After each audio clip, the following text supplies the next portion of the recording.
Africans were forced into Christianity during slavery. Okay, before we came over here, we were not Christians. We had something called divine spirituality. Okay, we were forced into Christianity by the same people that beat us and raped us and tortured us and lynched us. Okay, now they did these things to us Monday through Saturday, and then Sunday they gave us Jesus. Now, I want you to ask yourself, was someone that did these things to us, these horrible things, raping and beating and torturing, lynching, breaking our families apart, would they had someone come over and give them methods on how to keep us mentally weak? Would someone that does these things to us give us a religion that is going to uplift us and empower us? Now, in the very first video that I posted, I talked about Willie Lynch. Willie Lynch went from plantation to plantation, giving the slave masters different methods on how to keep us mentally weak, how to make us hate each other as people. And he said that if effective, his methods would work for 200 plus years. That was in the 1800s. And 200 plus years later, his methods still work very well with us. We are still very much mentally enslaved. Willie Lynch spoke very highly of King James, as in King James Version Bible. Yes, that King James. He spoke very highly of him. Now, with someone that is giving methods on how to keep us mentally weak speak highly of someone that's writing a book that is meant to empower and uplift us? I want you to ask yourself that question. I'm not going to answer any of these questions that I'm asking, by the way. I want you to ask yourself. I want you to think, which is something my people don't do too much. Think. I want you to think. Okay? Now, he spoke highly of this man that writes a book that is meant to uplift and empower us. Now, the Bible does condone slavery. Yes, I know that there are parts in the Bible that does, like, people, when I say that, people always mention Pharaoh and let my people go. Yes, that is in the Bible, but it also condones you. That's one problem with Christians. They always just look at one part of the Bible and ignore the rest of it. You can't do that. If it's in there, it's in there. Okay? And so there are many verses that condone slavery. My personal favorite is Ephesians 6:5.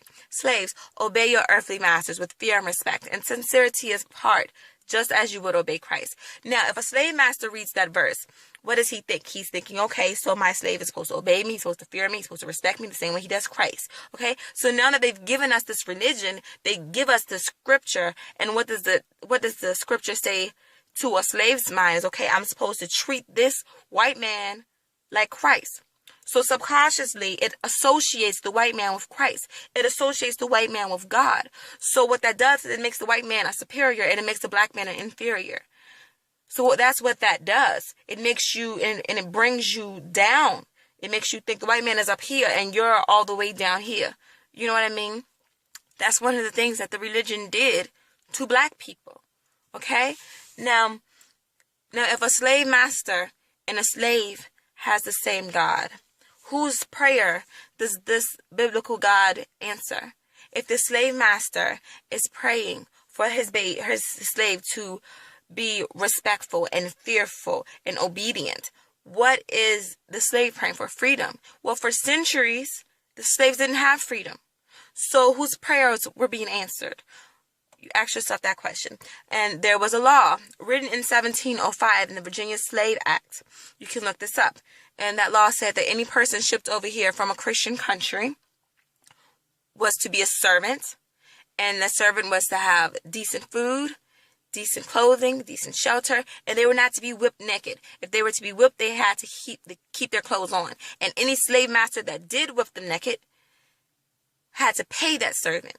That was a law now. That same law also states that any person shipped over here from a non-Christian country, that would be us, black Christians, that's us, you would be a slave. We all know how they treated the slave. And then you would be converted into Christianity. That is a law written in 1705, Virginia Slave Act. Look it up.